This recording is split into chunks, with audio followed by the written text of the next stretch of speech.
Hey guys, tonight we slip into the narrow alleys of 15th century Prague. Imagine opening your eyes and finding yourself not in your cozy modern bedroom, but on a heap of straw stuffed into a creaky wooden frame beneath a sloping attic roof. The chill bites first, your breath hangs like pale smoke in the dim light seeping through a cracked shutter. Somewhere below, horses clatter over cobblestones, and vendors start shouting long before the sun is up. You probably will not survive this new life as a poor medieval student, but let us test that theory anyway. So, before you get comfortable, take a moment to like the video and subscribe, but only if you genuinely enjoy what I do here. And while you are at it, drop your location and local time in the comments. I always love to see where and when you are listening from. Now, dim the lights, maybe turn on a fan for that soft background hum, and let's ease into tonight's journey together. The first thing you notice, beyond the cold, is the ceiling beam sagging over your head. It is blackened from years of smoke, and one fat spider sits there smugly, as if she owns the place. Your mattress is not really a mattress, more a sack of straw mixed with twigs, and you wonder how many generations of bedbugs call this place their cathedral. Shifting makes the straw poke your back, yet the alternative is the icy floorboards where even rats look for warmth. You curl in tighter under a patched blanket, though patched is generous. It is really a patch pretending to be a blanket. The attic window rattles, letting in gusts that smell of wood smoke and a whiff of cabbage soup from a neighbor's pot. You tell yourself that at least you have a roof, which already puts you above the beggars who sleep under church porches. Sarcastic comfort, yes, but comfort nonetheless. The dawn bells of St. Vitus Cathedral begin their slow tolling. Their sound rolls over the rooftops, solemn and insistent. Historians still argue whether every student was truly expected to wake at these bells, but given how loud they are, it is hard to imagine anyone sleeping through them. You groan, rub your eyes, and decide that education is overrated, at least until your stomach growls like a starving dog.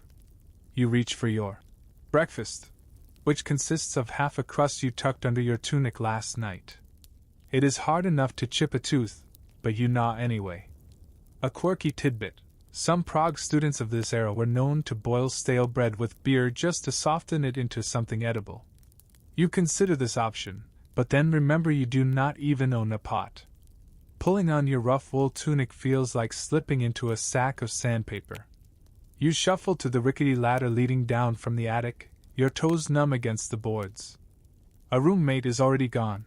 Probably stole the less torn boots you sometimes borrow. You mutter something under your breath that would not pass in polite Latin. Downstairs, the landlady is already awake, stirring a pot while glaring at you with that universal "You owe me rent. Look." She does not bother reminding you today, you know the tally too well. The University of Prague may give you lectures in lofty halls, but it does not pay for your bread or keep. You step outside. The street smells of smoke, dung, and the faint sweetness of mead spilled by last night's drunks. The sky is still pale, the kind of gray that makes you question whether dawn is arriving or leaving. Your stomach keeps protesting, and the cold cobblestones sting through your thin soles. But you trudge forward. You are, after all, a scholar, or at least trying desperately to look like one. Passing other students, you notice their proud cloaks, some dyed in deep reds or blues. You tug at your frayed tunic, pretending not to care. Reality check. In 15th century Prague, many students were little more than glorified paupers, scrounging meals from taverns and copying texts for pennies. The idea of the noble scholar in silks? Pure fantasy, unless your family was rich enough to fund it. You, clearly, drew the short straw. As you make your way toward the day's lectures, the cold gnaws at you. You blow into your hands, rub your arms, and think of warm modern conveniences, radiators, hot coffee, Wi-Fi. You probably will not survive the week here, yet you keep walking, because what else is there? Knowledge, they say, is power, though at this moment it feels more like frostbite. The city around you stirs. A baker slides trays of bread from a glowing oven, the scent tormenting you with a richness you cannot afford. A fishmonger slaps down a carp, scales scattering like silver coins. Children chase each other past a cart of firewood. Everything feels at once alive and slightly hostile, as though survival is the only subject anyone is truly studying. You remind yourself, this is Prague, a crossroads of Europe, filled with scholars, reformers, merchants, and monks. You are part of this restless tide, though more barnacle than wave. Still, the story is only beginning, and you must keep moving toward the bells, the classrooms, and whatever passes for destiny in a world where warmth itself feels like a luxury. You shuffle along the uneven cobblestones toward the university, the cold nipping at your ankles and your nose. Above you, the bell tower drones on, long after you stop caring which hour it's tolling. Every sound echoes in this city, the hammering of smiths, the squawk of carts, the muttering of priests. But none of them compete with the steady stream of groaning students trudging toward the same fate as you.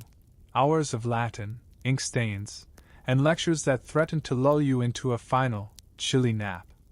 Your path curves past a slanted row of timbered houses. Smoke leaks from crooked chimneys, and someone upstairs is loudly arguing about soup bones. You pass beneath an archway where the stones are slick with early frost. Every step is a gamble. Will you slip? Will your boot sole peel off entirely this time? The tension is thrilling in a miserable sort of way. Ahead, the University of Prague rises like a stone beast, grim, gray, and vastly unimpressed with your existence. Its arched windows look down at you like judgmental monks. You sigh, touch the worn wooden door, and push inside. It creaks ominously, as if warning you that joy will not be found within.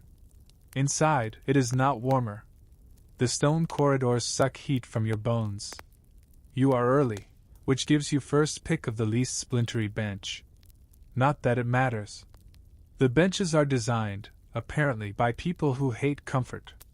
You sit on what feels like a wooden saw blade and unwrap your satchel, 2 bits of parchment, a bent quill, and a half-empty inkwell. Today's battle is survival by literacy. As the room fills, students slump beside you in various states of disrepair. One smells strongly of pickled herring and failure. Another is humming a hymn under his breath. And then, as always, the professor arrives, robe dragging, beard twitching, expression like someone who just remembered they left a pie in the oven in the year 1378. He speaks in Latin, of course. Not the clean, clipped Latin of textbooks, but the medieval kind, half sung, half mumbled, with occasional invocations that might be curses. You try to follow. You fail quickly. The first sentence slams into your forehead like a philosophical brick. Something about Aristotle. Or potatoes? No, Aristotle. Probably. You glance at the student next to you. He is already asleep. Head tilted back, mouth open, dreaming of anything but logic and grammar. You envy him deeply. Your fingers cramp as you scribble a few words on parchment. The ink is frozen at the edges. It blobs, then vanishes into the fibers. Every letter is a small disaster. You blow gently on the tip of your quill, hoping for some miracle of legibility. It does not arrive. Instead, your parchment tears slightly, and you swear softly in the most elegant Latin you can muster. The professor glares at you as if he heard. Here is your mainstream historical fact. The University of Prague, founded in the year 1348, was the first university north of the Alps and east of Paris. It became a powerful intellectual center, but like most institutions of learning back then, it was also a masterclass in discomfort. There were no chairs with backs, no heating, and certainly no tolerance for students who asked if they could just email the assignment. Outside the narrow windows, snow begins to fall, dry flakes swirling in slow spirals like a bored angel shaking powdered sugar onto the world. You long to be outside, or in bed, or honestly anywhere but here. The lecture drones on. You half listen to a passage about syllogisms, and then catch a phrase about St. Augustine's views on time. It's a juicy thought. Time is in the mind, not in the world. You wonder if that's true, because if time is in your mind, this hour has lasted 17 years. A quirky tidbit. Some professors in this era enforced attention by throwing small wooden sticks at students who nodded off. You briefly wish that would happen to your neighbor, just to see him flinch awake. Instead, the professor simply stops mid-sentence and waits, expression sour. The silence is heavier than the snow outside. Eventually, a poor soul in the back wakes up and blurts a half-correct answer to a question no one remembers being asked. The lecture resumes. Historians still debate whether students were truly expected to memorize entire texts without questioning them, or if the more rebellious ones got away with quiet criticism. You hope the latter is true, because in your mind, you're composing biting commentary on every word the professor utters. Not out loud, of course. You are not suicidal. Your stomach growls again. The crust you gnawed this morning is a fading memory, and the prospect of lunch, if there is one, is hours away. The thought of warm barley soup, even watery soup, is enough to make your eyes water. You press your hand to your stomach and whisper a prayer to the nearest saint of nourishment. Eventually, the lecture ends not with a flourish, but a merciful silence. Students rise like corpses animated by hunger. You follow them outside, blinking at the brightness of the snow-covered courtyard. You have learned almost nothing, your parchment is ruined, and your back is numb, but hey, you are one day closer to either graduation or starvation. You shuffle back across the square, boots squelching through slush. Somewhere nearby, bells chime again. You no longer care what they mean. Your breath fogs the air like ghost whispers. You glance around. Prague is beautiful, even under layers of grime and ice. You just wish it would be a little less medieval. But the day is not over. Not even close. You still have to find lunch, heat, and possibly a way to afford both. But for now, you have survived the lecture, and that counts for something. Not much, but something. You drag yourself away from the frigid university hall and into the open air, where it is, somehow, even colder. The snow has thickened, falling now in heavy, wet clumps that slide down your neck when the wind blows just right. Your hands are stiff, and your nose has gone fully numb, a little ice sculpture attached to your face.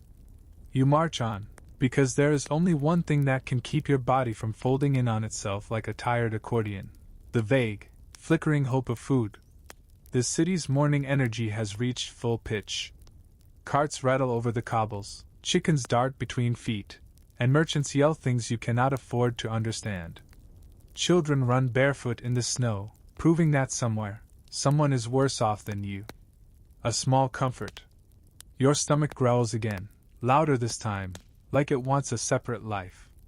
And so you make the only logical choice. You detour toward the tavern near the square, where the fire is real and the broth is, well, not quite edible, but technically food adjacent. Inside, it is dim, smoky, and warm. You inhale deeply, despite the scent of burnt onions and unwashed humanity. The fire pit glows in the center, a large iron cauldron hanging over it, bubbling like a witch's bath. A barmaid, who could probably lift you with one arm, slaps mugs onto tables, splashing ale across already sticky planks. A man in the corner is singing something obscene about bishops. Welcome to your favorite lunch spot. You approach the barkeep with your usual hopeful expression. He squints at you. His beard is magnificent. His patience is not. Coin, he says, in the most economical sentence possible. You pat your tunic pockets and produce 1 copper that smells suspiciously like feet. He snatches it and grunts toward the bubbling pot. You are handed a bowl of something beige. Soup? Gruel? Wallpaper paste? You do not ask. You sit down at a corner bench, balance the bowl on your knees, and eat slowly to make the illusion of nourishment last. 1 mouthful, then 2.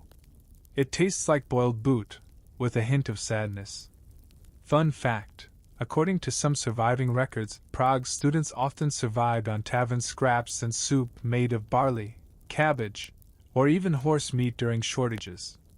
It wasn't healthy. It was barely food. But it was hot. That was enough. As you eat, a group of rowdy students lurches in, latecomers to the morning lecture, judging by their ink-streaked hands and guilty smirks. One of them spots you and staggers over. He slams his mug down with such enthusiasm it spills across your foot. "Scholar!" he cries, as though it were a noble title and not the reason you are half-starved. You nod, mouth full. He sits anyway.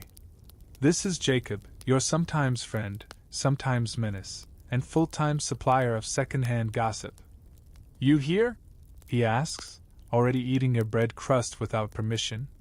Some professor got into a fight with a bishop last week. Over Greek verbs, apparently. Knocked the bishop's hat into the stew pot." You blink. He grins.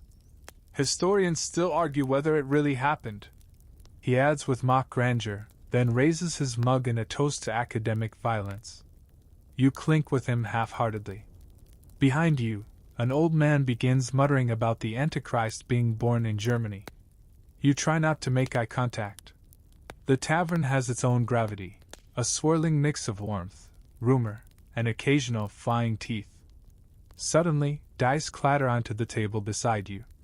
Jacob is grinning like a demon. "Come on," he says. "Just one throw. One wager. What have you got to lose?" You look down at your bowl. One scoop of stew remains. That is what you have to lose. Still you roll. The dice bounce, spin, and land snake-eyed. Jacob laughs until he chokes. You push your bowl toward him. He devours it like a dragon hoarding calories. A quirky bit of truth: many university students in the late Middle Ages supplemented their studies with light gambling, drinking, and sometimes brawling. In fact, there are records of students being banned from taverns after lighting them on fire during debates about theology. You, thankfully, are a calmer soul. Mostly. Jacob finishes your soup and heads to the fire, where a cluster of students is singing a crude ballad about a monk and a turnip. You remain at the table, pressing your hands around your empty bowl for warmth. Outside, the bell tolls again, this time for afternoon lecture. You should go. You must go. But your legs feel heavy, your eyes heavier. The fire is whispering things like, "Stay, nap, forget Latin." You doze for a moment, head in your arms, until the barmaid slaps a broom against your bench. You are not allowed to become furniture. Back on the street, the snow has let up, and Prague glistens, rooftops sugar-dusted, river slinking past with ice chunks bobbing like lazy fish. The Charles Bridge looms ahead, and you know your path takes you over it soon. But first, you have to make it to manuscript chores. That's right. You are not done yet. There are hours of copying ahead, of squinting at parchment, whispering letters to yourself, and dripping ink onto your fingers until you look like you mugged a squid.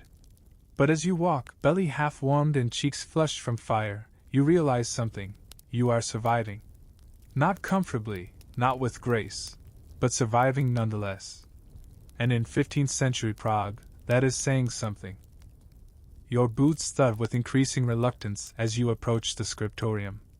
The tavern warmth has already evaporated, and the wind returns with renewed spite, curling around your legs like an annoyed ghost. You pass under the archway of a small stone building tucked behind the university's south wing, half chapel, half labor camp for the literate poor. Inside, the air is musty with parchment, wax, and something sour that might be goat. A row of desks, stained and uneven, stretches along the walls like penitents kneeling in prayer. At each station, a candle stump, a goose-feather quill, and a battered copy of some holy or scholarly text that you are expected to duplicate perfectly. The scriptorium master, a thin man with eyebrows like dagger points, nods at you once, then points toward a seat in the far corner. You nod back, with the solemnity of someone preparing for spiritual execution. You sit. The wood groans under your weight. Your inkwell is dry, and the parchment is slightly damp. Excellent. Your task today is to copy a commentary on Boethius, whose name alone triggers a yawn. The text is Latin, dense, and curled in such tight handwriting it looks like it was composed by a spider having a panic attack. Your job is not to interpret, heaven forbid, but to duplicate. Neatly. Without mistakes. Without smudges. And ideally, without sneezing on the vellum. Mainstream historical fact: in the 15th century, while Gutenberg was busy with his movable type in Mainz, most of Europe, including Prague, still relied on hand-copied manuscripts. The printing press was a revolution in progress, but like all revolutions, it hadn't trickled down to poor students with cold fingers and crumbling quills. You dip your pen in ink, test it on the edge of the parchment, and begin. The first letter is clean. The second, slightly wobbly. By the fifth, your wrist is already protesting. The candle flickers, the ink thickens, and your vision blurs from the effort of forcing your body to replicate words you barely understand. Time passes strangely in the scriptorium. Minutes stretch, hours vanish, and your thoughts fray into threads of ink and vellum. You find yourself whispering each line as you write, not out of piety, but to keep yourself from dozing off. A trick many scribes used, though some were punished for it. Silent work was preferred, after all. Monks had to preserve not only the word, but the tone of the word. A fellow student coughs violently in the corner. No one moves. Everyone hears it, wet, rasping, echoing, but what can anyone do? It is probably nothing. Or it is the plague. Those are the only two options in this century. You press on. 1 line, 2 lines, then the dreaded splotch. Your pen hits a clot of ink, splattering a generous comma-sized blob across the name Theodoricus. You freeze. There is no erasing it. No Ctrl+C. No backspace. Only damage control. You gently scratch at the vellum with the tip of your blade, a slow, careful flaking, praying not to tear the surface. Every scribe has their own method.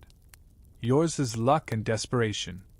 Quirky tidbit: some scribes were known to write secret notes in the margins, complaints, jokes, even insults directed at their readers. One famous marginal note from a 14th-century Irish scribe simply reads, "Oh, my hand!" You feel this deeply. The door creaks. A gust of air makes all the candles shudder. In walks a university official, wearing robes too clean to trust. Everyone stiffens. This man does not copy texts, he evaluates them. He moves slowly, inspecting handwriting like a hawk judges field mice. He pauses behind your desk. You keep your head down. You try not to breathe. He says at last, which is not bad, exactly. He moves on. You exhale for the first time in what feels like 2 hours. Historians still argue whether students were ever truly appreciated for their manuscript labor or whether it was simply an expectation of servitude masked as scholarship. You, personally, lean toward the exploited scribble monkey theory. By mid-afternoon, your fingers are black with ink, your back feels like it's been used for target practice, and your eyes are twitching. The text is only half done. But the candles have burned low, and the scriptorium master announces, without joy, that your shift is over. You stretch, feeling every joint complain. Someone behind you mutters a curse and checks so inventive it might qualify as poetry. Outside again, the sun is lower, casting long golden rays over the rooftops. Prague always manages to look magnificent just when you are too tired to enjoy it. You trudge toward the Charles Bridge, because something about crossing it, even if you do not need to, feels symbolic. You pass street vendors packing up, a monk feeding crusts to pigeons, and a boy selling gingerbread shaped like swords. Your stomach reminds you again that soup is not food, and you briefly consider robbing the gingerbread boy. You do not. But the thought is real. The bridge is busy, merchants, beggars, noblemen on horseback, and fellow students all jostling for space. You pause halfway across, gaze down at the Vltava river. The water is brown, broken by ice, and carries little boats like seeds in the current. A street performer plays a pipe near the statue of St. John of Nepomuk. His tune is mournful and familiar. You drop a pebble in the water and think for a moment about nothing in particular. Just the cold, the light, and the scent of roasted chestnuts from a cart you cannot afford to approach. Then you turn and make your way down the bridge. Your hands are sore. Your back aches. You still owe rent. But somehow, the act of writing, of making something, even poorly, has softened the sharpest edge of your day. You are not thriving. But you are here. You are part of the city's story, ink-stained and all. You leave the Charles Bridge behind, the last of its afternoon sun warming your back for exactly 12 seconds before the shadows reclaim you. Your boots squelch in muddy snow. The wind sneaks down your collar again. And now, like some cruel medieval calendar, it is time for the second half of your day, navigating the streets of Prague with an empty stomach and an even emptier purse. You veer off the main road to avoid a cluster of noblemen in tall fur hats. Their horses look better fed than you.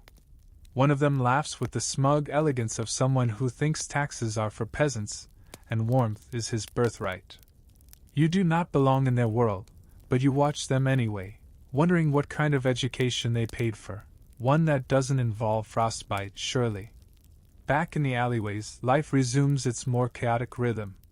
Chickens flap wildly as a cart nearly rolls over a drunk man sleeping in a doorway. Someone throws a bucket of something from a window. It lands with a splash and a smell that makes your eyes water. You press on. Your destination, the tavern called the Boiling Cauldron, which is not as dramatic as it sounds. It is more lukewarm than boiling, and the only thing in a cauldron today is yesterday's bones. But it is where students go when they have no better ideas. And you, let us be honest, are a walking example of no better ideas. Inside, the smoke clings to the low ceiling like it is hiding from the taxes. The tavern is packed. Students, tradesmen, the occasional bearded woman who might be a local legend. At a far table, a few of your classmates are already deep in debate over a pitcher of wine so cheap it is probably half vinegar. You slide into a seat next to an older student named Pavel. He smells of ink and onions, and his beard is currently hosting a breadcrumb. He grunts in recognition. "Food?" you ask. "Debts?" he replies. You nod. No food tonight. Still, the wine is passed around, and you sip. It burns, but it also numbs, which is really what you were hoping for. The voices rise around the table as arguments unfold, not about money or politics, but about God, Plato, and whether the soul is spherical or cubical. Someone brings up Aristotle's unmoved mover. Someone else counters with a riddle about pigs and logic. It is all absurd. It is also everything. Mainstream historical fact. University students in the 15th century were notorious for holding long, meandering debates in taverns, where philosophy mingled freely with alcohol. These taverns were often unofficial classrooms where ideas brewed, alongside hangovers and revolutions. You listen as the conversation spirals, trying to follow. Your head is fuzzy from hunger and wine. Words blur together, sensus communis, anima rationalis, quid est veritas?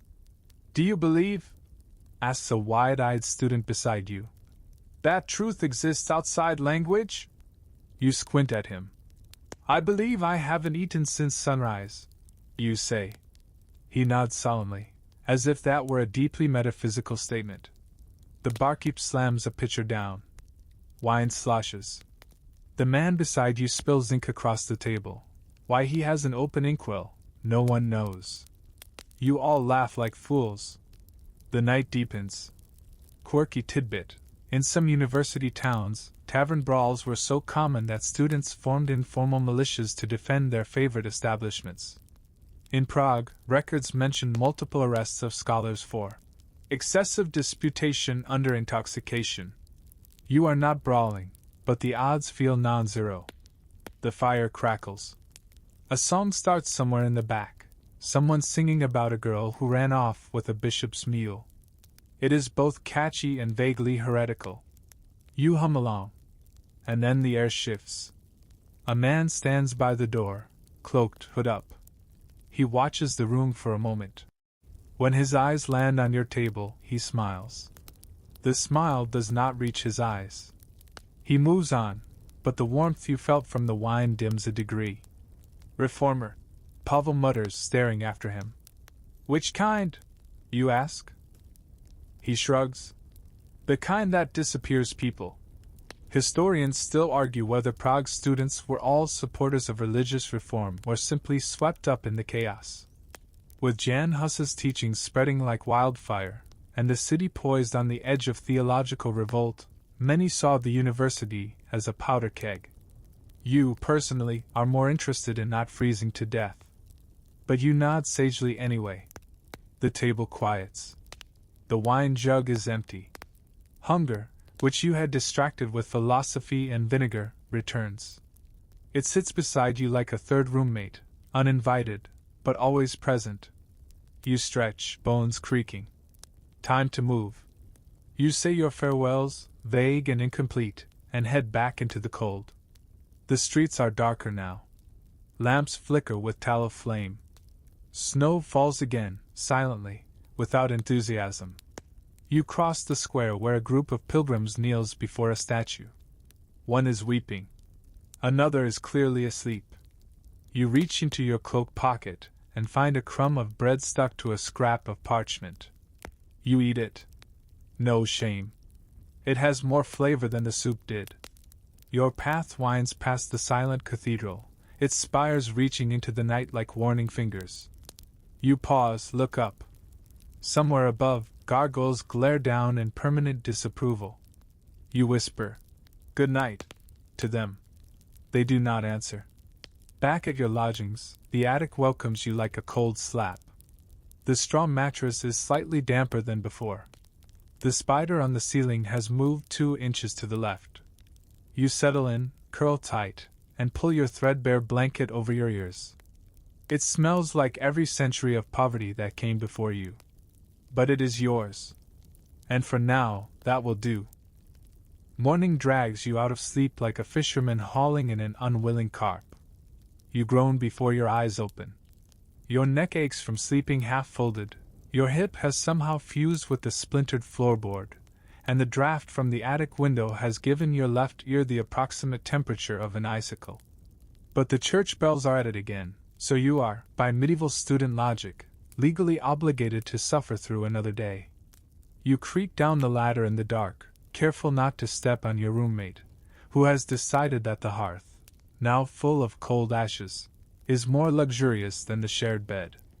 You do not blame him. You pull on your stiff tunic. Your boots are damp. Your fingers are swollen from yesterday's ink work, but you flex them into life and tie your belt with what little dignity you have left.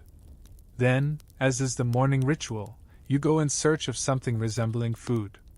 But today, you change your route.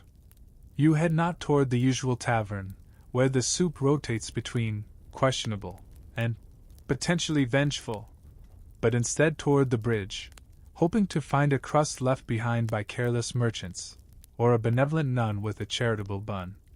Hope, in this case, is not a strategy. But it is all you have. The Charles Bridge is quieter at this hour. The Vltava river flows sluggishly beneath, brown and dotted with ice, but strangely calming. You stop to watch it, breathing in the scent of wet stone, wood smoke, and the faint tang of fish from the market on the far bank. Then, from the crowd of passing feet, a voice calls out, soft but insistent. "Scholar! You with the ink on your nose!" You freeze. Technically, you did not know you had ink on your nose, but it tracks. Turning, you see a figure in layered wool robes, face half hidden under a hood. An older man, with hands stained darker than yours and a satchel bulging with papers. He gestures you over. You shuffle closer, curious but suspicious. That is your default setting these days. "Looking for coin?" he asks. No introduction. No flattery. "Always," you reply, which is the honest answer. He glances left, then right, then pulls from his satchel a small bundle of parchment. "Translations," he says. German to Latin. Quietly. You blink. This is not technically forbidden, but it's close. Some texts aren't meant to be translated, especially when they contain ideas about reform, heresy, or, worst of all, new thinking. Still, he offers 2 coppers per page. You take the bundle. Mainstream historical fact: by the 15th century, Prague had become a center for both scholastic learning and early reformist thinking. Intellectual texts, especially those smuggled in from Germany or Flanders, were often hand-copied and translated by students who needed the money and didn't ask questions. This flow of underground ideas helped stir what would become the Hussite movement, and later, the broader waves of Reformation. You tuck the pages into your cloak and hurry away, heart pounding, stomach growling. You have just become a cog in a very quiet, very illegal printing press. On your way back across the bridge, you notice the statues, grim saints and martyrs carved in stone. One of them has been worn smooth by the touch of thousands of hands. You stop and press your fingers to its foot, just in case it helps. At this point, you're collecting superstitions like debts. Near the market square, you duck into a cluster of wooden stalls. There's an old woman selling fish wrapped in parchment, and a man yelling about miracle root vegetables that cure sadness, baldness, and possibly being poor. You are unconvinced. What catches your eye is a cloth merchant arranging bolts of crimson and ochre wool. They gleam like treasure, too fine for your world. As you walk past, a student your age, dressed in considerably better boots, haggles with the merchant in fluent Italian. You wonder if he sleeps on straw. Spoiler, he does not. Quirky tidbit: 15th century Prague had 4 legal languages in common use: Latin, Czech, German, and Old Church Slavonic. Add to that the merchants from Venice, Krakow, and Paris, and you had a polyglot city where shouting in 5 tongues was normal. Historians still argue whether this melting pot was a miracle of multiculturalism or a chaos machine that just barely functioned. You finally trade your last copper from the scribe job for a heel of bread and a wrinkled apple. It is not a feast, but you eat it like one, standing against a wall in the sun, watching people go by. A monk with a bandaged foot. A boy chasing pigeons.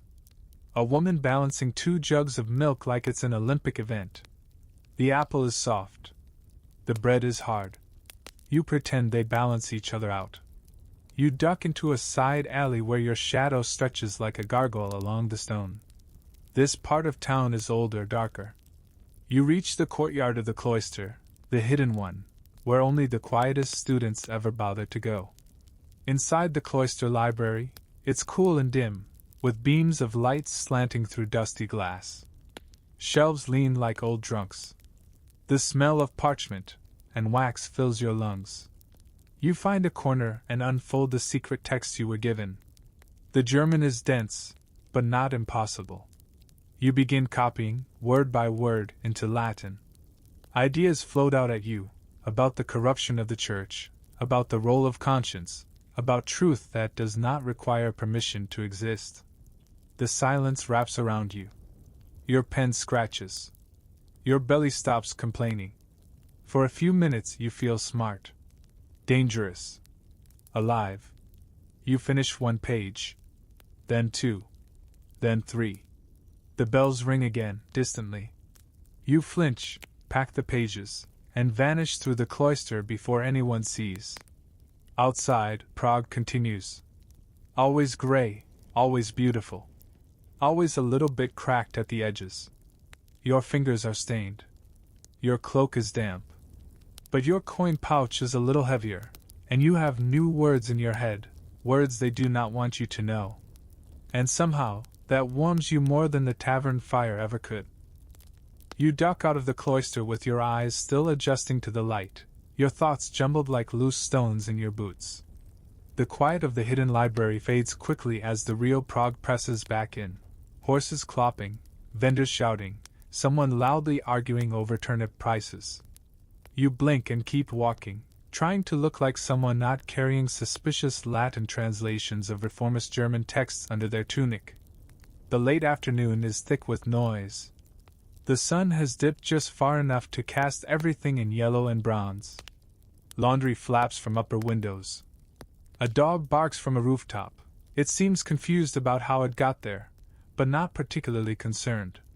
You take a winding route toward the university, not because you are expected, but because you are expected somewhere, and somewhere often turns into back to the cloister to recopy Aristotle's lost dreams. Instead, your feet carry you to the quieter district near the monastery walls. Here, the stones are older, less even, and the buildings lean like tired readers. You pass under a crumbling arch and find yourself at the back entrance of the cloister's scriptorium. Not the student one, but the real one, where monks do their copying with actual gold leaf and terrifying precision. You aren't supposed to be here. Which is exactly why you are. Inside, there is barely any sound, just the whisper of sandals, the scratch of quills, and the occasional groan of a back remembering it exists. One of the monks nods at you. He knows your face. He doesn't know your name, which is just as well. You lower your voice. Quiet place to read? He points to a side alcove without looking up. You thank him with a nod and slip through. The alcove is stone-walled and dim, with a high window that casts a beam of golden light across a long reading bench. Several manuscripts sit there, waiting. You pretend to browse, but mostly you just breathe. The silence here is so thick it feels holy. Mainstream historical fact: cloistered libraries were among the few places in medieval Europe where books could be read uninterrupted.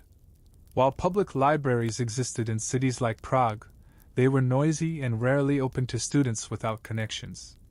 Monastic scriptoria, meanwhile, were where the real treasures were copied, and sometimes read in secret by curious novices. You pick up a volume at random. It's bound in dark leather, the cover cracked like old bread. Inside, the script is perfect, almost mechanical in its elegance. You flip pages slowly, just to feel them turn. Then, something strange. A note in the margin, not in Latin, but Czech. Tiny. Almost invisible. You squint.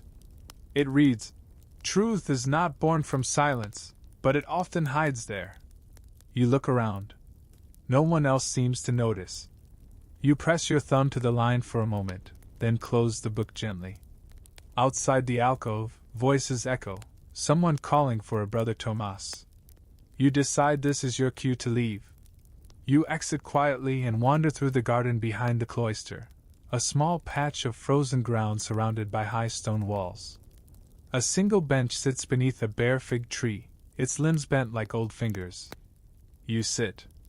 The cold seeps in, of course. You've stopped expecting otherwise. From here, you can hear distant chanting from inside the church. Monks reciting evening prayers. It's beautiful, in the way things are when they're not meant for you. Quirky tidbit: in 15th century Prague, many students were functionally homeless between semesters or when tuition lapsed. Some would sneak into monastery gardens like this one just to sit in peace, write poetry, or, famously, carve their names into the fig tree bark. The tree you're sitting under is one such victim. Its trunk reads like a thesis in profanity and loneliness. As the chant continues, you pull out your hidden translation pages. You have copied 3 so far, but there are 5 left. They are heavier now. Not physically, but morally. You wonder what you've gotten yourself into. "Scholar," says a voice. You look up, startled. A monk stands at the garden's edge, hands tucked in his sleeves. He does not look angry. "You left your ink knife," he says, holding it out. You blink. You did leave your knife. That's how tired you are. You take it with a mumbled thank you. He eyes you, then glances at the pages on your lap. After a moment, he simply nods and walks away. Historians still argue whether monastic communities in Prague were complicit in the spread of early reformist texts, or merely turned a blind eye. But stories persist, of monks who helped copy, hide, and smuggle writings that challenged the church itself. You don't know what side of history this particular monk is on. But he gave you back your knife. And that's something. As the sun dips behind the roof lines, you stand and stretch. It is getting colder. Again. You leave the garden, head back into the winding maze of alleys, and find yourself near the university gate. Students are gathered outside talking, laughing, some practicing Latin conjugations like they actually believe it will matter.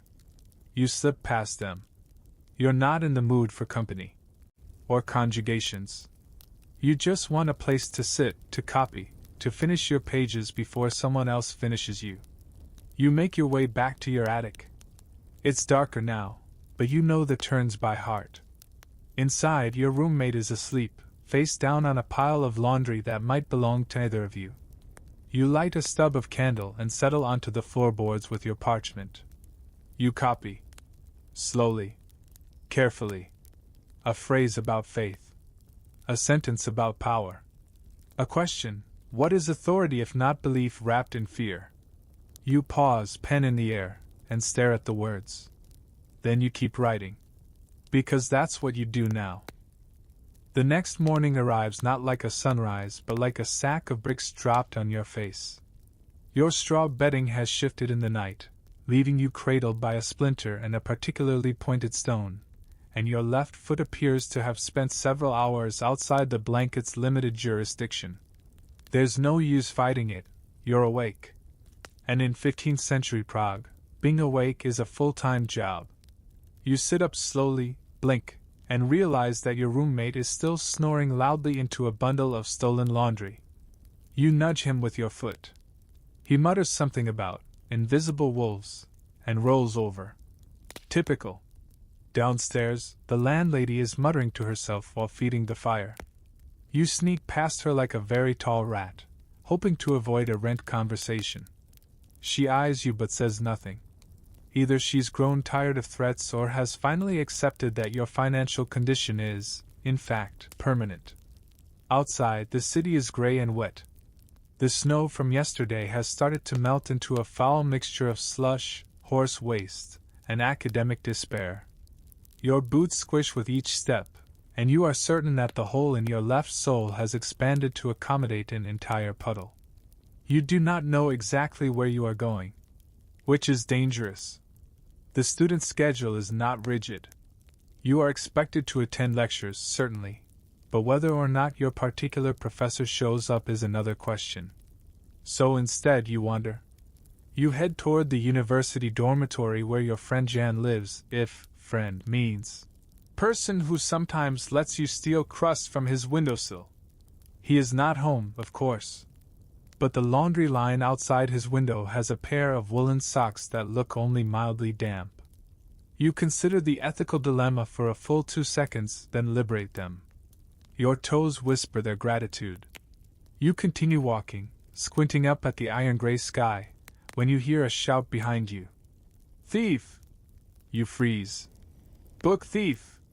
You spin around, heart lurching, only to see a short boy chasing an even shorter boy down the alley, waving what appears to be a broken spine of a manuscript. You let out a breath and press your palm to your chest. Another day in paradise.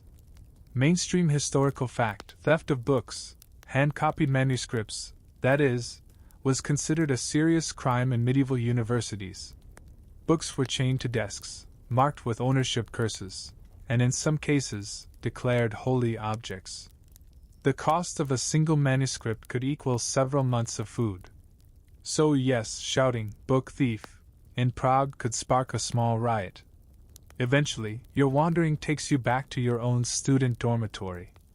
Not because you want to be there, but because it is warmish and there might be hot water if you time things right. You enter. You are wrong. Inside, the air is thick with damp clothes, sour breath, and the unmistakable smell of academic stress. There are 5 of you sharing this space today, none of whom seem to have any personal boundaries or knowledge of deodorant herbs. A fire smolders in the corner, doing absolutely nothing.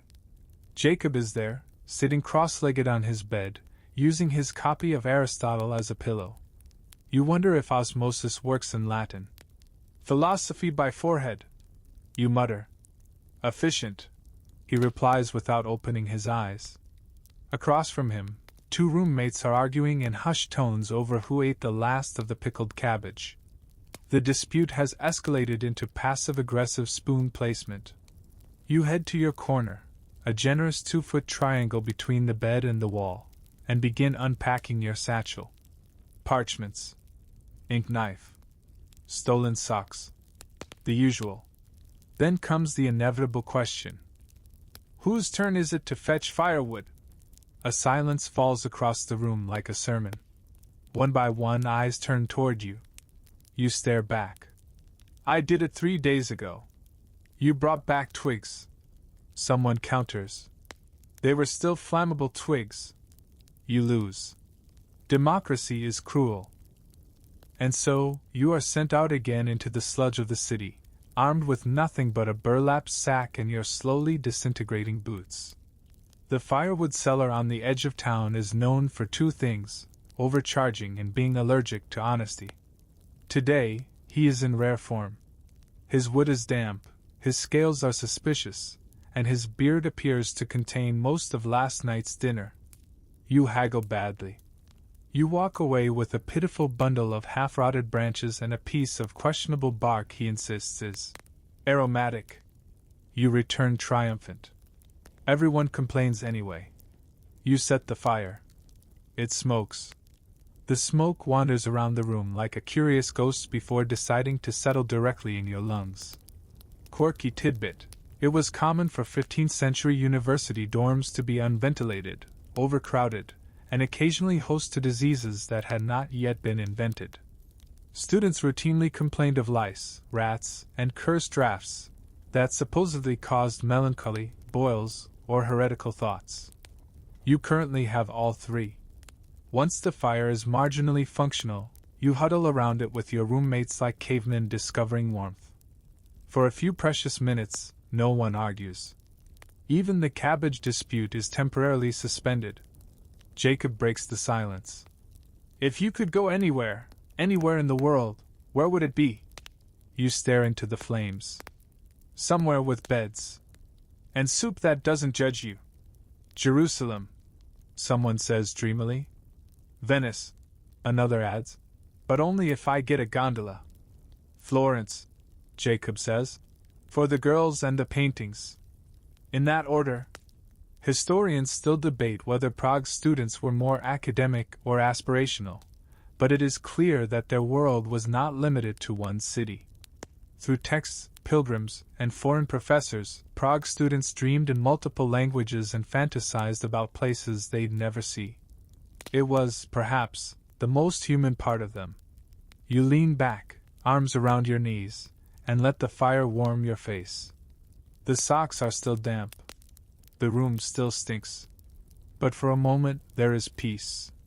Until someone opens the door and announces, "Snow again." Of course it is. By now, you've developed a certain talent for finding warmth where none technically exists.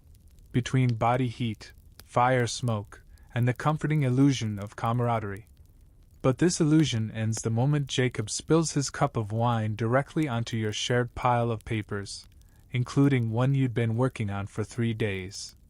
You lunge for it with the reflexes of a desperate librarian. Too late. The ink runs. The parchment curls like it just read your handwriting and recoiled in horror. The page is ruined. "You owe me a goose quill," you growl. Jacob shrugs. "That page was probably heretical anyway." You glare. He hands you the rest of the wine as a peace offering. It's terrible. You drink it anyway. Because now it's evening, and you've reached that delightful stage of the 15th century student day where your body is failing, your work is ruined, and all that's left to do is pretend none of it matters. So naturally you go out. You and your roommates pull on cloaks and scarves, layering threadbare fabric in creative new ways, and head for the square where the cheapest tavern sits like a squashed hat between two larger buildings. The sign above the door wobbles in the wind, squeaking out a rhythm that sounds suspiciously like academic despair. Inside, chaos. The place is packed. Mud tracks on the floor. Someone is playing a lute in a way that suggests the lute is innocent and does not deserve this. Laughter rings out. A group of scholars is singing loudly about St. Jerome's questionable haircut. You do not understand the joke, but it's catching. You squeeze in at a long table where strangers are already drinking. No one protests. There is unspoken agreement in this city. Students may be broke, but they are allowed to sit anywhere that isn't on fire.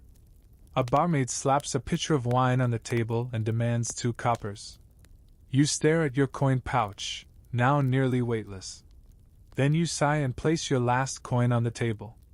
Mainstream historical fact: students in Prague were not just poor, they were legendarily poor. Some were forced to beg. Others gambled. Many made private deals with scribes or merchants to survive. But the taverns became their second home, classrooms of drink and philosophy, where knowledge was fermented alongside barley. You raise your mug. To lost pages and freezing toes. Everyone drinks. The conversation swells. Across the table, a scholar is explaining the problem of universals using bits of cheese. Someone else responds by reciting Latin poetry in a perfect falsetto. A third man insists loudly that Aristotle was misunderstood and possibly drunk the entire time he wrote Metaphysics. You contribute by hiccuping once and nodding with great philosophical weight. The barmaid returns, smacks someone on the shoulder, and says, "No dice tonight, boys. Last time someone lost his cloak and blamed Saint Wenceslas." Jacob grins. He did lose it. To the river. While still in it. Everyone laughs.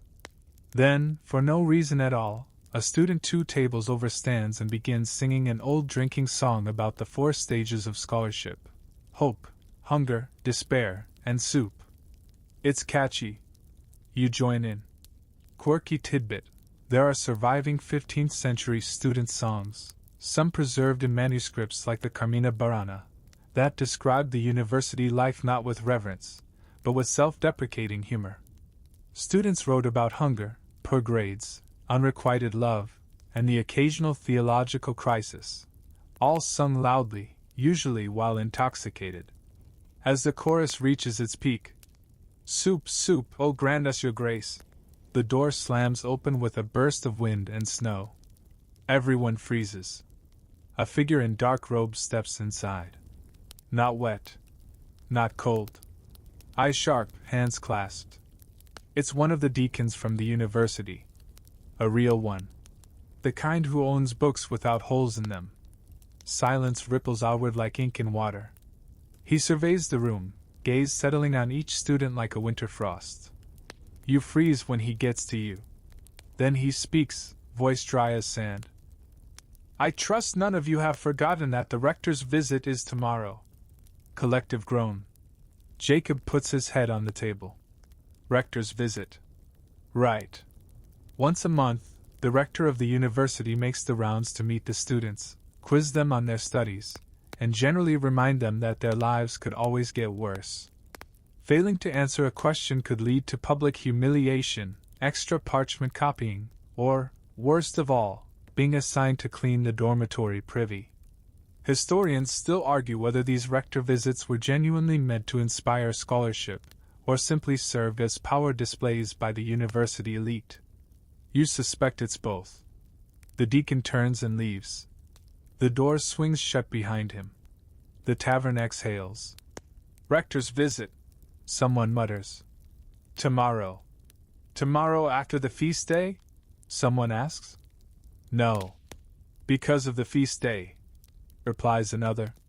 "He wants to see if we've been balancing our learning with spiritual gratitude." Jacob snorts. "I'm very grateful I don't remember anything about Aristotle." You shake your head. The wine is kicking in, but the dread is stronger. You lean back, watching the ceiling beams flicker in the firelight. Your hands are ink-stained, your feet are soaked, your parchment is ruined, and you now have to pretend you've retained any of yesterday's lecture on natural philosophy and celestial order. But the laughter continues. A new song starts. You join in, softly this time, humming the refrain. Because what else can you do? You're a student. You freeze, you copy, you sing. You survive. And tomorrow, when the rector looks you in the eye and asks something absurd, you'll take a breath, make something up, and hope he believes you. Or at least that he's in a good mood. By the time the rector arrives the next morning, you are not ready. No one is ready. The entire dormitory looks like a crime scene involving paper, ink, and regret.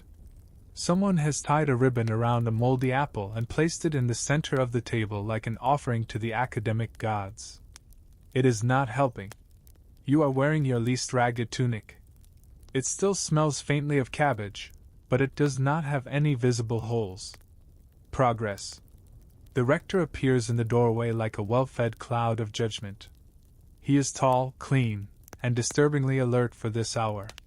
He enters slowly, his boots not even squeaking, surely a sign of unnatural power. Behind him, 2 assistants carry ledgers the size of your torso. One of them is already writing. "Good morning, gentlemen," the rector says, as if he means it. Murmured replies. Some students attempt a bow. Jacob salutes. You pretend to be examining the Latin notes you scribbled on your knee last night. The interrogation begins. The rector moves student to student, asking increasingly obscure questions about scripture, logic, and the natural sciences. Some answer well. Others fake Latin with such confidence that you almost believe them. Then it is your turn. He stops in front of you. His eyes are pale. You smile with the terror of someone who is very aware of how much they do not know. "Explain," he says calmly, "the distinction between substantia and accidents as described by Aquinas." Oh no. Mainstream historical fact. Thomas Aquinas' distinction between substance, substantia, and accident, accidens, was a cornerstone of medieval philosophy. Substance is what a thing is. Accident is what a thing has. The classic example, a red apple. The apple is the substance. The color red is an accident. It could change without changing the apple's essential appleness. You blink. You consider pretending to faint. You consider faking a nosebleed. But instead, you open your mouth and pray that your years of accidental tavern debates come through. You begin. Substance is the essence which underlies attributes, while accidents are perceptible qualities that do not define the core of a thing. Your voice sounds far away, like a monk narrating your death. The rector nods. He nods. You continue, elaborating on transubstantiation, bread becoming flesh, wine becoming blood, not by changing its accidents, but its substance. The rector seems pleased. Someone behind you coughs in astonishment. You finish your explanation, heart thudding. "Acceptable," he says. You nearly pass out from relief. He moves on. Once he is gone, the dorm explodes into whispered celebrations. You are declared a wizard. Jacob offers to name his next inkwell after you. And you? You collapse face first into your bunk and exhale so hard it moves dust. You nap for precisely 23 minutes before the next bell rings. Time for another lecture. You drag yourself to the university hall, clutching your notes, and take your usual seat at the back. The professor is late, so students fill the silence with muttering, laughter, and a low hum of discontent. You overhear a debate about whether St. Augustine believed animals had souls. A student 2 rows ahead of you insists that pigs dream of heaven. You are too tired to argue. Suddenly, the professor arrives, slamming a heavy tome on the lectern. The room jolts into silence. He begins his lecture not with a greeting, but with a question. "What is the shape of the world?" You blink. Several hands go up. Some say sphere. One brave soul says, "Cube." Another says, "Flat but elegant." You know the answer. At least the accepted one. The earth is a sphere, suspended in the heavens by divine symmetry. But then the professor says something unexpected. "And what is beyond the stars?" Silence. He looks around, eyes sharp. What lies after the last sphere? Jacob whispers. More debt. You do not answer. Instead, your mind drifts to the cloister pages. The hidden texts. The idea that maybe the heavens are not perfect, that maybe motion is not divine, that maybe truth is something you must chase, not inherit. Historians still argue whether students in medieval Prague truly embraced early cosmological skepticism, or if the reformist whispers merely stirred curiosity. What's clear is that this was a moment, one of many, when belief and knowledge stopped being synonyms. The lecture ends on that question unanswered. The students file out slowly, most not even pretending to understand what just happened. You stay in your seat a moment longer, staring at the place where the professor stood. Then you stand, stretch, and follow the others back into the chaos of the city. Outside, a cold wind snakes through the alleys. You pull your cloak tighter. A crowd has gathered at the market. A street preacher stands on a box, shouting about corruption. He points toward the cathedral and calls it a tomb with bells. People murmur. Some cheer. Others walk away. You stop and watch. The preacher's words are dangerous. He speaks of fire, change, cleansing. The crowd ripples like smoke. Then city guards appear. The preacher is gone before they reach the box. A student beside you whispers, "His name is Yannick. He was arrested last week. This must be his twin." You frown. Whether it's him or not, the message remains. You walk away, feeling colder than before. Back at the dorm, someone has set the hearth on fire. Not in the good way. Actual flames are licking the ceiling. You and Jacob spend the next hour throwing wet blankets on the blaze and shouting very non-Latin words. By evening, the fire is out, the window is open, and everyone smells like disappointment. You sit by the hearth with your notebook open. You draw a rough sketch, a circle, a cube, a question mark. You stare at it until the ink dries. The world is strange. The stars are stranger. And you? You're just trying to pass your exams. You wake the next morning with soot in your hair, smoke in your lungs, and the distinct memory of extinguishing a small but enthusiastic fire with a wet sock. The sock is still drying by the hearth. It smells like it gave its life nobly. Your eyes are gritty, your head is pounding, and your roommate has decided now is the time to practice Gregorian chant. Off key. You groan, sit up, and whisper to yourself, "At least today can't be worse." Which is, of course, exactly when the floor above you collapses. Not all of it, just one board. It crashes down near your foot, along with a hail of dust and one very surprised rat. You lock eyes with the rat for a brief moment. He leaves. You stay. Once the coughing subsides, you crawl out from the debris and declare, mostly to no one, "The architecture is studying me now." Jacob, who slept through everything, finally blinks awake. "Did I dream structural failure?" he asks, rubbing his eyes. "No," you say. "You just slept through it." He yawns. "Good. Means we're still poor." Later that morning, you find yourself wandering aimlessly toward the old town, trying to clear the soot from your lungs and your mind. The streets are busy, as always, vendors hawking salted fish, mothers yelling at children, and 3 different men trying to sell you, miracle, goose fat. You pass them all. You reach a shaded corner by a narrow alley where a man is preaching, not loudly, not wildly, but with a calm, low voice. His audience is small, a few curious townsfolk, 2 students pretending not to listen, and a woman who may or may not be asleep. "The city changes," the man says. "Not all at once. Not by fire. But by words that grow like moss on stone. Quietly. Slowly." You lean on the wall, listening. Mainstream historical fact: 15th century Prague was a crucible of reformist thinking, both religious and philosophical. The seeds planted by Jan Hus and his followers were still growing, despite the risks. Public preaching was tightly controlled. But whispered sermons like this one, spoken in corners or over bread, kept ideas alive in the spaces where the law could not quite reach. A dog barks nearby. The preacher lowers his voice.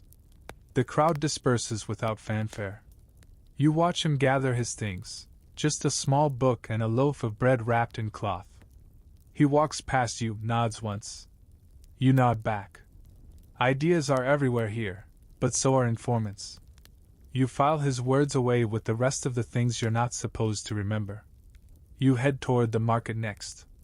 It's loud, chaotic, and full of things you cannot afford. You move through the stalls like a shadow, eyes scanning for something cheap, warm, or preferably edible. A basket of turnips? Too many coins. Boiled chestnuts? The seller sneers at your boots. Bread? You reach out, then pull back. Too hard. Too stale.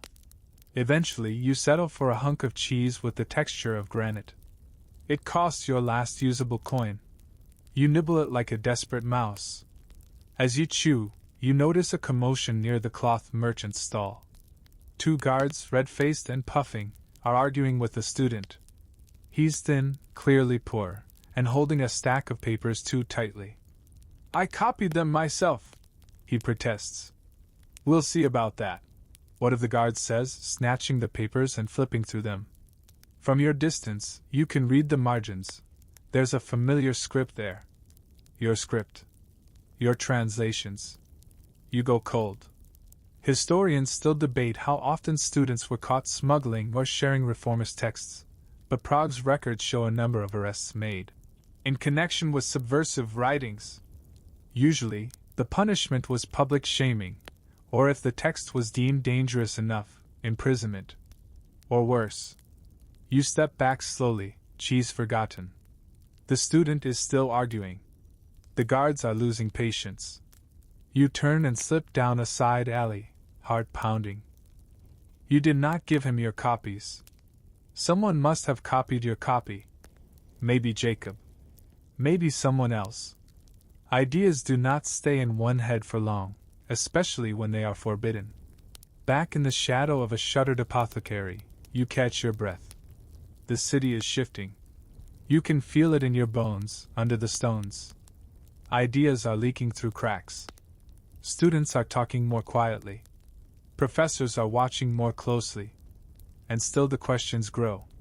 You wrap your arms around yourself and walk quickly, avoiding eye contact, ducking into back lanes and looping around churches as if someone is following you.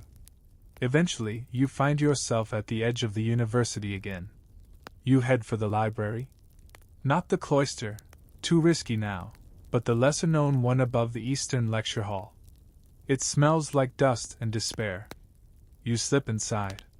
You hide in a corner. And you read. You bury yourself in words you do not understand, in Latin commentaries so dry they could be used as firewood. You copy sentences just to feel useful. You press ink into parchment like it is penance. Quirky tidbit. Some medieval students were known to copy entire texts simply to memorize them. Not for grades, but for survival. The more they knew, the more valuable they were to the right patrons, or the more dangerous to the wrong ones. By evening, the room is empty. The candles have burned low. You are alone, your fingers cramped, your mind exhausted. You stare out the window. Snow is falling again. You exhale slowly and whisper, "What now?" No one answers. But you suspect the answer is, keep going. You don't sleep that night. Not really. You lie in the attic, eyes open, listening to the roof creak under snow and the wind wheeze through the gaps like an asthmatic ghost.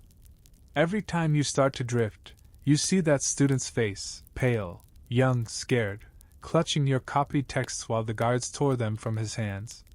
So you stay awake. At some point, you sit up and light your stub of candle. Jacob stirs on the floor beside you but says nothing. He knows better. You pull your cloak around your shoulders and reach for the pages you've hidden under the mattress, the last 2 translations. They are dangerous now. But they are also beautiful, radical, yes, but full of questions you've asked in your own head more times than you can count. What is authority? Who owns truth? If the church is the body of Christ, why is it so preoccupied with gold ceilings? You stare at the script. Your own handwriting, neat and careful, like you were copying scripture. You do not burn them. Instead, you fold them tighter and slide them into the lining of your tunic. Then, without thinking too hard, you leave. The sky is still dark, but Prague never truly sleeps. Rats scurry across rooftops. A baker stokes his oven near the square. A watchman with a halberd yawns so hard he nearly drops it. You move quickly, cloaked and hooded, down toward the university. Not into the university, but around it, past the main gate, past the dormitories, and into the small courtyard behind the library annex, where students sometimes gather for illicit debates or stolen kisses. A handful of them are already there. One leans against the well. Another sits on the frost-covered bench, arms crossed. These are not the wine-singing, lecture-dodging students from the taverns. These are the ones who carry books wrapped in cloth and whisper with purpose. You recognize them vaguely. You've seen them at lectures, always listening more closely than anyone else. Always staying afterward to ask dangerous questions. Tonight you are one of them. Mainstream historical fact. In the years leading up to the Hussite Wars, Prague's student body began to fracture, some aligning with the old church, others drawn to the emerging reformist movements. Secret gatherings, night readings, and whispered debates became common in courtyards and cellars. The university, once a cathedral of knowledge, became a battleground of ideas. You nod to the one by the well. He nods back. No one speaks at first. The silence is not awkward, it's deliberate, cautious. Then, one student pulls a folded paper from his cloak and begins reading. It's in Czech, not Latin. That alone is subversive. It's a short passage, something about the conscience of the individual standing higher than the decree of any earthly power. Someone murmurs agreement. Someone else mutters, "He'll be arrested for that." You speak up for the first time. "Maybe. But he won't be alone." That gets a few glances. You reach into your tunic and slowly unfold your last translation. "This is from Eckhart," you say softly. "Smuggled through Mainz. Translated by hand." You begin to read. The wind catches your breath, but you keep going. The words are precise, sharp, uncomfortable. They talk about interior truth, about silence as resistance, about the hollowness of ritual without understanding. Your voice doesn't tremble, but your hands do. When you finish, there's a pause. Then one student claps once. Another nods. Someone lights a second candle.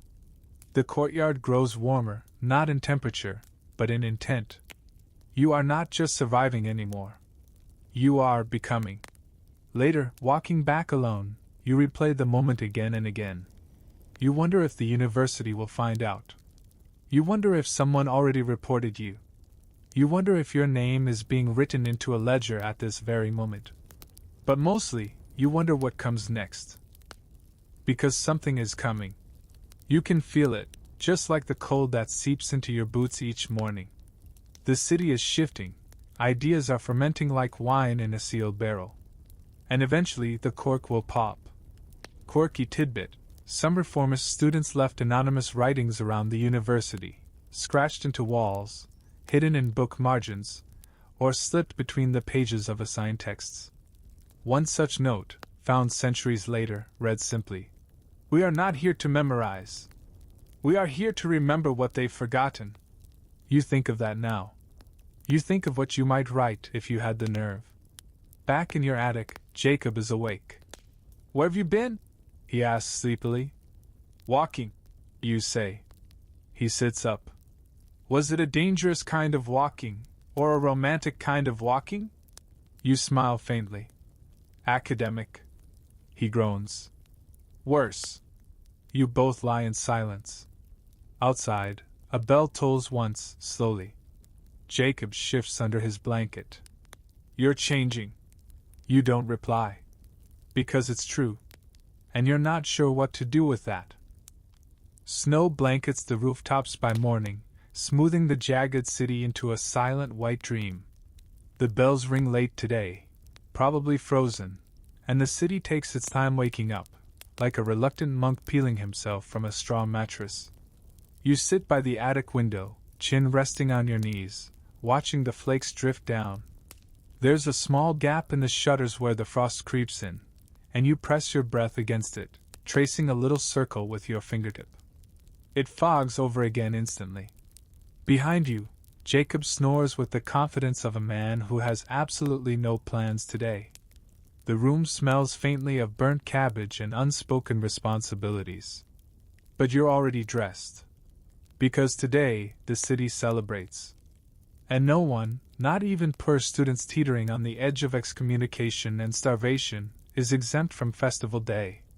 Downstairs, the landlady is baking something sweet. You know this because you are not invited to eat it. The scent follows you into the street like a personal insult. You trudge out into the morning light. Prague has transformed. Garlands are strung across windows. Flags flutter from balconies. Someone has dyed the fountains red, not blood, just wine, though no one is sure how much is actually drinkable. Children hurl snowballs with militaristic precision. Even the pigs look cheerful. Mainstream historical fact: in 15th century Prague, feast days were not just religious occasions, they were city-wide spectacles. Markets overflowed with food and fabric, music filled the squares, and even the university temporarily relaxed its grip. Students, professors, beggars, clergy, all mingled in the same streets, bound by a strange, frosted kind of joy. You follow the crowd into Old Town Square. Musicians are playing. Lutes, shawms, drums. A group of costumed dancers weaves through the snow, wearing painted masks and jingling belts. Their routine is more enthusiastic than coordinated, but the crowd cheers anyway. Jacob finds you near the steps of the old town hall. He's wearing someone else's hat and holding a cup of something steaming. You missed the goat race, he says, delighted. I will never forgive myself. You reply. You shouldn't. One of them bit a cannon. You both sip from his cup. It's warm, spicy, and probably 90% wine. You stop asking questions after the third gulp. As you walk through the crowd, students pop up everywhere, laughing, singing, trying to impress noble daughters with half-remembered Latin poetry. Someone throws a snowball at a professor. The professor retaliates with a deadpan quote from Cicero, which no one understands, but everyone applauds. You are momentarily caught between a man selling roasted chestnuts and a juggler balancing 4 apples and a live ferret. The ferret is not cooperating. You press forward, into the heart of the festival. In front of the cathedral, someone has set up a stage. A mock trial is in progress. An actor playing a corrupt bishop is being accused by peasants for selling indulgences in exchange for goats. The peasants are winning. The crowd roars. Quirky tidbit: satirical performances on festival days were common in medieval cities. Feast of Fools style events that temporarily reversed power structures. Bishops became jesters, students became judges, and even kings were mocked. The church often tolerated it, believing laughter to be a pressure valve. Until, of course, the laughter got too loud. You and Jacob push through to the back of the square, where the crowd thins and the fire barrels are less fought over. You warm your hands and listen to a girl singing near the chapel wall. Her voice is thin but beautiful, winding through the cold like a ribbon of smoke. You ask Jacob, "When do you think all this ends?" He looks around. The wine? The psalm? Or the illusion? You shrug. All of it. He does not answer. Instead, he raises his cup. To the illusion. May it outlast us. You clink your mug against his. Behind you, someone is preaching again. This time louder. The same themes: rot in the church, truth in the people, salvation without gold. But no one is listening. Not today. Today is for forgetting. You wander toward the bridge as night begins to fall, festival lights flickering to life. The snow glows orange and gold, and laughter carries across the river. Music echoes from the windows of every inn and tavern. It's beautiful. It's false. You stop midway across the bridge. A group of dancers passes you, one of them dragging a cart with a wooden effigy dressed like a bishop, complete with a crooked hat and bulging pouch of coins. They're laughing too loudly. Behind them, a pair of real priests watch, frowning but silent. Historians still argue whether these festivals were acts of resistance or safety valves designed to drain real anger through humor.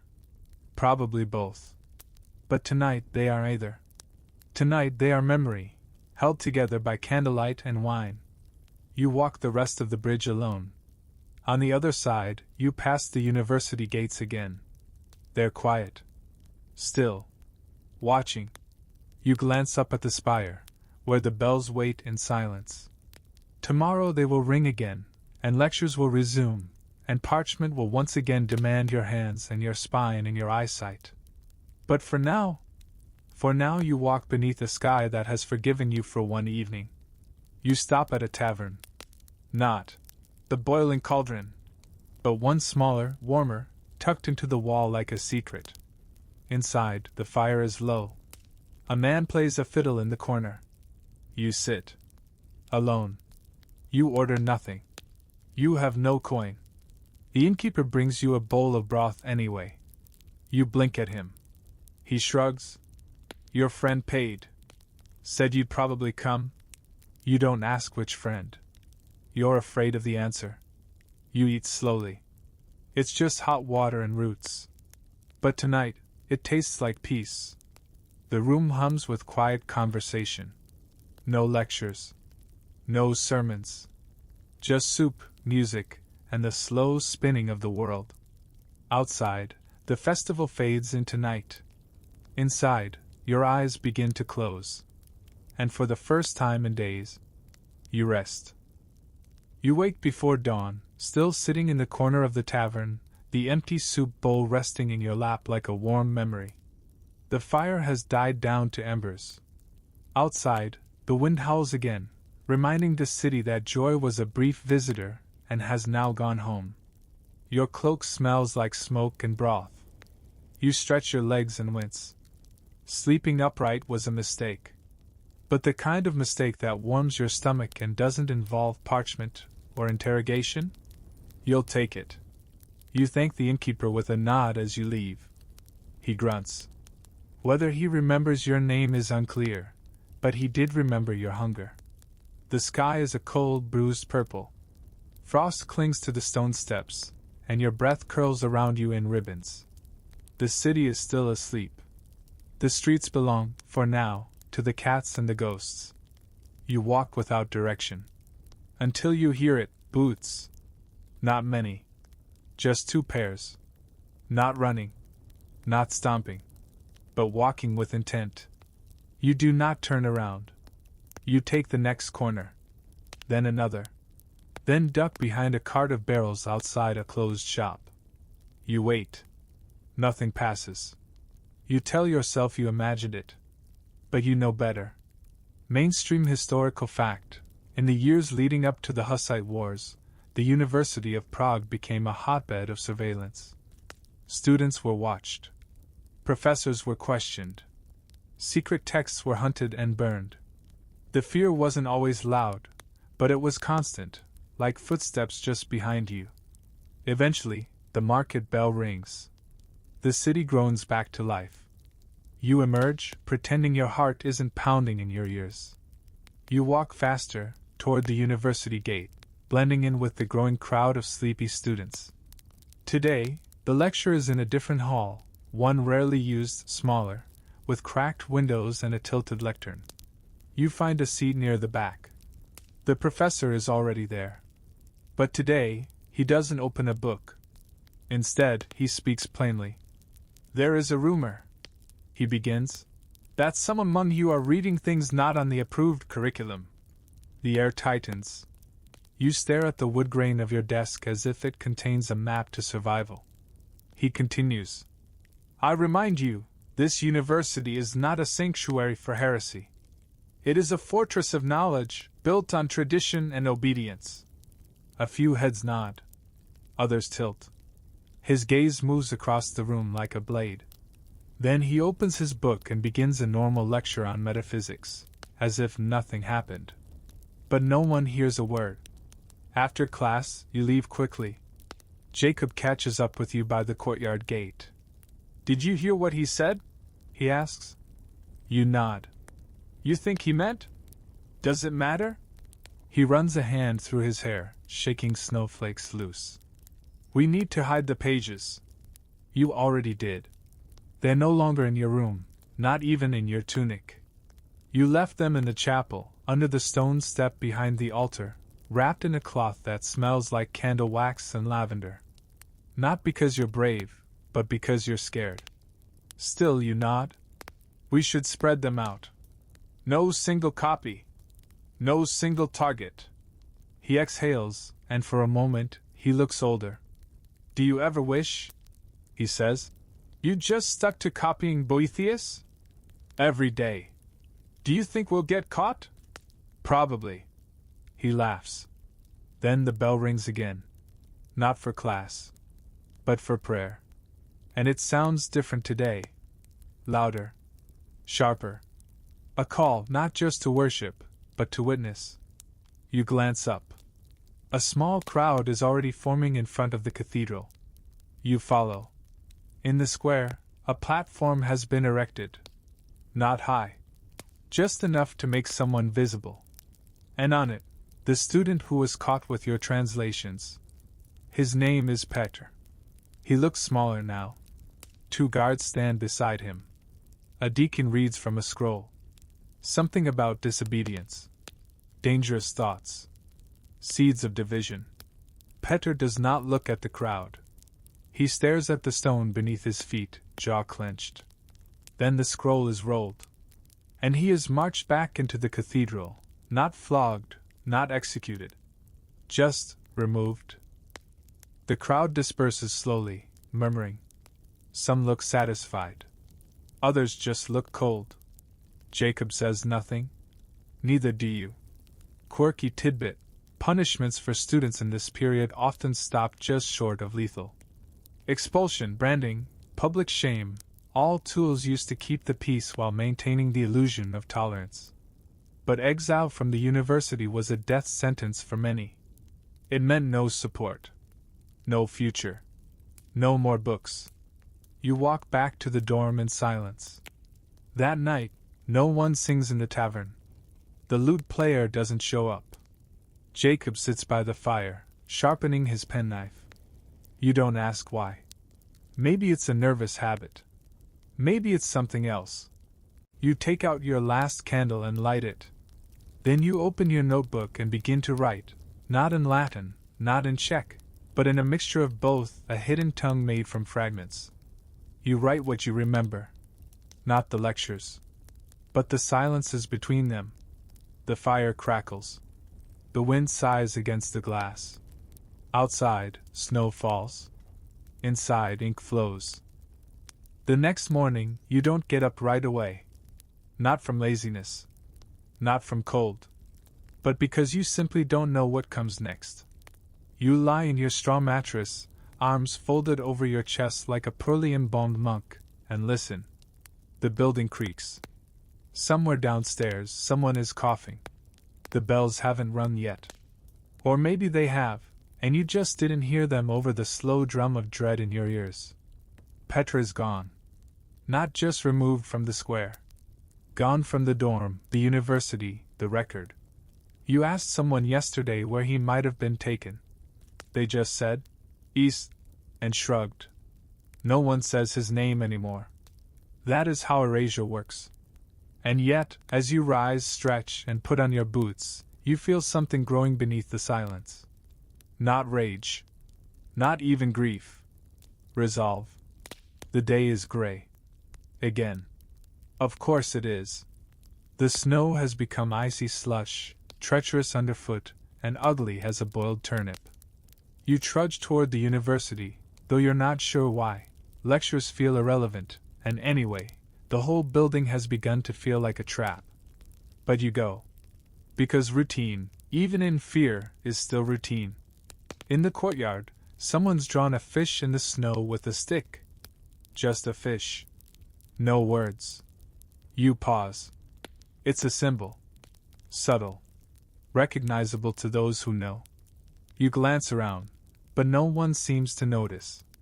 Inside, the halls are cold, the candles fewer, the professors quieter. You attend a lecture on celestial spheres, dry and harmless. You take notes, you pretend to care, but your mind is elsewhere. You remember Petta's shoes. Old, cracked leather. You wonder if someone else is wearing them now. After class, you walk to the cloister. Not the hidden library, not the garden. Just the cloister hallway, with its cold tiles and faint echo of footsteps. You lean against the stone wall and wait. Eventually, Brother Tomas passes by. He pauses. Looks at you. Doesn't stop walking, but leaves something on the bench behind him. A folded slip of parchment. You wait until the corridor empties. Then you take it. It reads, "Not all ink is wasted. Some stains remain on purpose." You fold it, tuck it into your tunic, and feel your chest rise. Mainstream historical fact: many underground reformist circles during this period used coded language, metaphor, and even marginal doodles to share messages. It was dangerous, but it created an invisible network of resistance, threaded through parchments, spoken in stairwells, written in chalk on chapel walls. You feel like part of that network now. Threaded in, woven into it. Later that evening, you sit in the dim dormitory, warming your hands by a fire that barely qualifies as flame. Jacob is nearby, carving something into a piece of wood. He won't say what. Another student enters, one you barely know, and hands you a folded cloth. Inside it bread. Real bread. Still warm. "No name," he says, and leaves. You look at Jacob. "That wasn't weird, right?" He shrugs. "Normal's dead." You tear the bread in half and hand him a piece. Neither of you speaks for a long time. Just before sleep, you return to your notebook. You write in tiny letters, careful and precise. You write Petra's name. Then you underline it. Twice. You write, "Truth is not louder than fear, but it lingers longer." Then you blow out the candle. You dream of a different Prague. Not a perfect one, but one where books are read without being burned. Where questions are not punishable. Where students debate without disappearing. And now, the snow continues to fall. Gently. Relentlessly. It covers the rooftops, the bridges, the stones, quieting the city like a heavy blanket pulled over a restless child. The Vltava moves slowly beneath its icy shell, a silent mirror to the flickering torchlight above. The bells have stopped ringing for now. The crowds have gone to sleep. Even the watchman's footsteps are softened by the hush. You find yourself once more in your attic room, beneath that slanted beam where the spider sleeps. The straw doesn't poke quite so much tonight. The cold doesn't bite quite so deep. Because the danger is no longer urgent. It's distant, wrapped in fog. And because you made it through another day. Your fingers are ink-stained. Your stomach still aches. But your heart is steady. Slower now. You've earned rest, not because your work is finished, but because you've endured what many could not. The lectures, the hunger, the fear, the small rebellions tucked into the margins of parchment. You exhale. The city exhales with you. The flicker of candlelight softens to a glow. The snow beyond the shutters falls in silence, flake by flake, story by story. Somewhere below, a dog barks once and then thinks better of it. Sleep waits at the edge of your thoughts. You close your eyes. Not because the world is safe, but because, at least for now, you are still in it. And still dreaming of a better one. Sweet dreams.